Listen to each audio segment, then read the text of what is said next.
आज का स्वाध्याय शुरू करते हैं। उपासना समर्पण योग अध्याय 12 ऑडियो 37 आत्मा परमात्मा का मिलन संयोग। स्वाध्याय शुरू करने से पहले हम गुरु तत्व और दिव्य शक्तियों का आवाहन कर लेते हैं। ओम गुरुर्ब्रह्मा गुरुर्विष्णु गुरुरेवो महेश्वरा गुरुरे साक्षात् परब्रह्मा तस्मै श्री गुरवे नमः। लास्ट ऑडियो में हम समझ रहे थे कि कैसे हम कुछ जीवन में बदलाव करके नर्क से स्वर्ग में जा सकते हैं, है ना।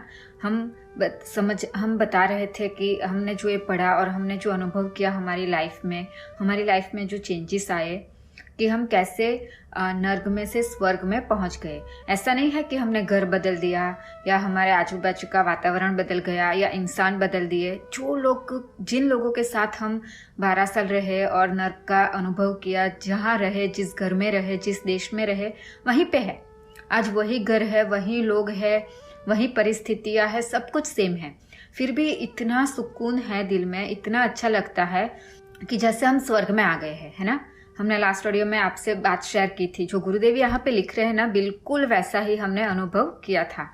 तो ऐसा है कि सभी का ना अलग अलग समय होता है ना, टाइमिंग होता है। जैसे अगर हमें शरीर में कोई रोग हो जाता है तो कहते हैं कि अभी कैंसर की बात करते हैं, है ना। कितने सारे लोगों को कैंसर होता है। तो अगर पहले स्टेज में है तो जल्दी ठीक हो जाता है, दूसरे स्टेज में है तो ज़्यादा देर लगती है, और अगर तीसरे स्टेज में पहुंच जाता है तो ठीक होना मुश्किल है। ऐसा होता है ना। वैसे ही अलग अलग रोगों के अलग अलग शरीर के ऊपर अलग अलग दवाइयों की असर अलग अलग होती है। तो वैसे ही ऐसा नहीं है कि किसी को अगर 1 साल में या 2 साल में कुछ अच्छा मिल गया या स्वर्ग बन गया तो सबका ऐसा होगा, है ना। डिपेंड है कि हमारी मनस्थिति कैसी है, हम कितने लेवल के डर में हैं, कितने लेवल के दुख में हैं, कितने दुर्गुणों से घिरे हुए हैं, है ना। उसके हिसाब से टाइम लगता है। मुझे अगर मेरी बात करूं, मेरे अनुभव की बात करूं तो मुझे 4 साल लगे। 4 साल लगे इस दवाई को लेने में और इस दवाई का असर होने में हमारे जीवन में। एक एक डर से निकलने में हमें बहुत समय लगा, क्योंकि वो बहुत गहरा था। एक एक दुखों को समझने में और दुखों से मुक्त करने में अपने आप को बहुत समय लगा, क्योंकि वो बहुत गहरा था। तो कभी किसी को, मुझे 4 साल लगे हैं, किसी को 5 साल भी लग सकते हैं, 10 साल भी लग सकते हैं, लेकिन पक्का यही है कि रास्ता एक ही है और दवाई एक ही है। इसके अलावा कोई और रास्ता नहीं है कि हमें पढ़ना पड़ेगा, ज्ञान अपने अंदर उतारना पड़ेगा, नए तरीके से जीवन जीना पड़ेगा, जो स्वाध्याय कर रहे हो उस पर चलना पड़ेगा, है ना। आगे पढ़ते हैं। व्यक्ति जब अपने को ईश्वर का परम पवित्र अविनाशी अंश समझता है, आत्मा के रूप में अनुभव करता है और शरीर को एक उपकरण भर स्वीकार करता है, तो उसे अपनी पिछली मान्यताओं, आकांक्षाओं, योजनाओं और गतिविधियों में आमूलचूल परिवर्तन करने की आवश्यकता अनुभव होती है। सही है। जब हम आत्मा का अनुभव करने की कोशिश करते हैं, अपने को समझ जाते हैं कि मैं उस परम पिता का एक अंश हूँ और मैं उन्हीं के हिसाब से जीवन जीना चाहता हूँ, तो हमें सब कुछ परिवर्तन करना पड़ेगा, है ना। आमूलचूल परिवर्तन मतलब पिछली जिंदगी का एक अंश भी हमारे जीवन में नहीं रहना चाहिए। अंतःकरण को पूरा बदलना पड़ेगा, विचारों को पूरा बदलना पड़ेगा, जीने का जो तरीका है उसको पूरा बदलना पड़ेगा, है ना। संबंधित वस्तुएं संग्रह करके निरर्थक मोह बढ़ाने के लिए नहीं, वरन सदुपयोग भर के लिए अपने पास एकत्रित हुई है। यह निष्ठा जब जमती है तो फिर लोभ और मोह में परले सिरे की मूर्खता ही दिखाई देती है। तो सबसे पहले कौन से दुर्गुणों से मुक्त होना पड़ेगा, कौन से विचारों से मुक्त होना पड़ेगा? तो गुरुदेव कहते हैं मोह और लोभ। हम ना इकट्ठा करने के पीछे पड़े हुए हैं, बस सब कुछ साथ ले ले, सब कुछ ले ले, बहुत सारा संग्रह कर ले ताकि पिछले जीवन अच्छे से जाए। तो ये क्या है? मोह और लोभ। सब कुछ मेरा, सब कुछ मुझे चाहिए, सब कुछ मुझे चाहिए, सारी सुख सुविधाएं मुझे चाहिए, सारे पैसे मुझे चाहिए, सारी चीजें मुझे चाहिए, है ना।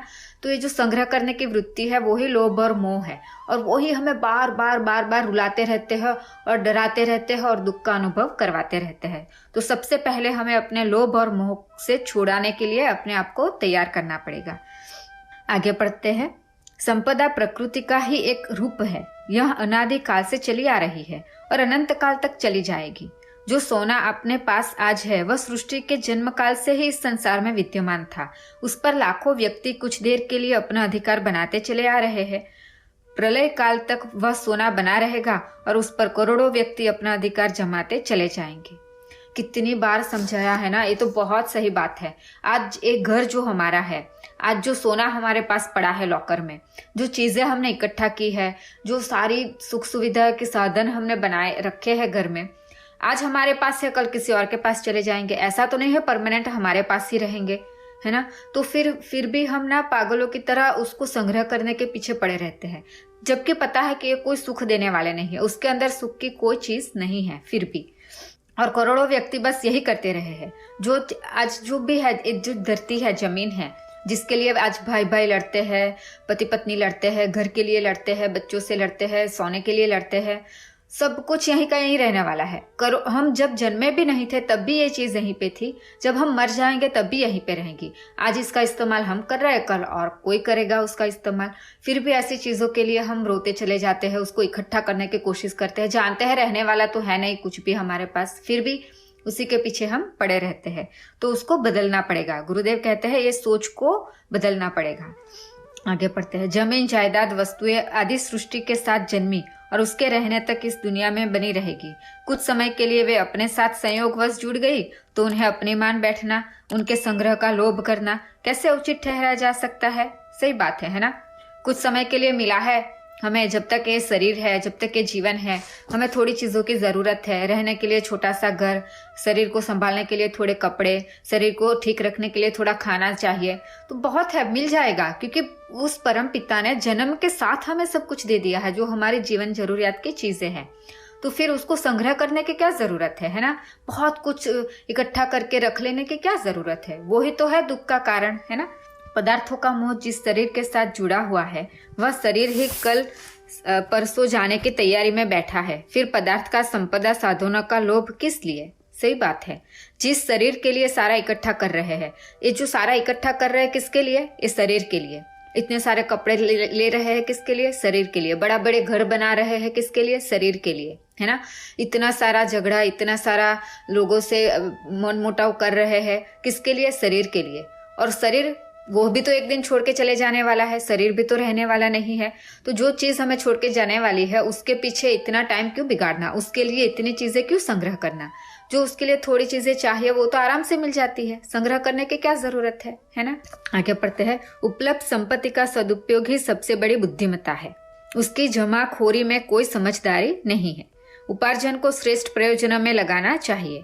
बेटे पोटों के लिए उत्तराधिकारी का ताना बाना बुनना सदुपयोग नहीं। अपने साथ मोह बंधनों में बंधे हुए चंद व्यक्तियों को अपने श्रम का सारा उपार्जन सौंप दिया जाए और वे उस हराम की कमाई पर गुलछर्रे उड़ाए, इस विडंबना में क्या औचित्य है? ये बहुत बड़ी बात गुरुदेव कहते हैं। अगर ये समझ में आ जाए ना, हम जो माता पिता है आज और हमारे जो माता पिता है, भौतिक माता पिता, हम सब अगर एक बात समझ लेना कि हम बहुत सारी चीज़ें इकट्ठा करते हैं, बहुत कमाते हैं, बहुत भागते हैं, किसके लिए? हमारे बच्चों के लिए थोड़ा घर करके जाए, उनकी लाइफ सेट करके जाए। अगर उनके लाइफ सेट करनी है, उनके लिए सब कुछ छोड़ के जाना है, तो भगवान ने उनको हाथ पग क्यों दिया? उनको बुद्धि क्यों दी? आज पहले मैं भी सोचती थी मेरे बेटे के लिए मैं घर बना के जाऊं, इतने सारे पैसे छोड़ के जाऊं कि उसकी लाइफ स्मूथ रहे, वो अच्छे से जिए, है ना। तो क्या, तो अगर मैं ही सब कुछ उसके लिए करने वाली हूं, तो फिर भगवान ने उसको बुद्धि क्यों दी? मैं उसको पढ़ा क्यों रही हूं? मैं उसको अच्छे बनाने की कोशिश क्यों कर रही हूं, है ना। उसको हाथ पैर क्यों दिए भगवान ने? बिना हाथ पैर के बच्चा दे देते हमें, जो जिसके लिए हमें इतना सब कुछ इकट्ठा करके जाने की जरूरत पड़ती। हाँ, अगर हमारे बच्चे के पास हाथ पैर नहीं है, उसके पास बुद्धि नहीं है, अक्ल नहीं है, उसके पास पढ़ने की क्षमता नहीं है, वो कुछ काम के लायक नहीं है, तो फिर हम समझे कि चलो उसके लिए कुछ पैसे इकट्ठा करके जाए कि अगर वो हाथ पैर के, बिना हाथ पैर के कैसे जिएगा, उसका काम कैसे चलेगा, वो खिलाने वाला चाहिए तो हम इकट्ठा कर ले। लेकिन इतना अच्छा भगवान ने पुत्र दिया है, पुत्री दी है, इतनी क्षमता है उनमें कि वो अपने पैरों पे खड़े हो सकते हैं, जैसे हमने पैसे कमाए उससे भी ज्यादा वो कमा सकते हैं। तो फिर उनके लिए इकट्ठा करने की क्या जरूरत है? उनको जो जरूरियात है, अभी छोटे हैं, उनको कपड़े चाहिए, खाना चाहिए, उसकी पढ़ाई के लिए पैसे चाहिए, तो वो हम दे दे उनको। लेकिन उनके लिए इकट्ठा करने की जरूरत नहीं है। एक्स्ट्रा जो हम कमाते हैं थोड़ा हम सेफ्टी के लिए रख ले, बाकी के सारे सदुपयोग के लिए यूज होना चाहिए। ये गुरुदेव कहते हैं कि अगर एक्स्ट्रा पैसे है तो उसका सदुपयोग होना चाहिए। लेकिन क्या होता है, अगर हम बच्चों के लिए ज्यादा पैसे छोड़ के जाते हैं ना, तो फिर वो पैसे का वो गलत इस्तेमाल करने लग जाते हैं। क्यों? क्योंकि उनके पास कुछ करने को है ही नहीं, तो वो फिर दारू पीने लगेंगे, फिर गैम्बलिंग खेलने लगेंगे, फिर ऐसे ऐसे चीज़ों उसके जीवन में आ जाएगी कि उसका जीवन नर्क बन जाएगा। तो अगर पैसे छोड़ने हैं तो समझ लेना चाहिए कि बच्चे नर्क की जिंदगी जीने के लिए तैयार है। तो ये जो सोच है वो बदलनी पड़ेगी। बस उनके ज़रूरियात की चीज़ें उनको देनी है, फिर उनके पैरों पे उनको खड़े करने के लिए तैयार करना है। आगे का स्वाध्याय हम नेक्स्ट ऑडियो में करेंगे। आज की बात यहीं पे समाप्त करते हैं। सभी को प्रणाम।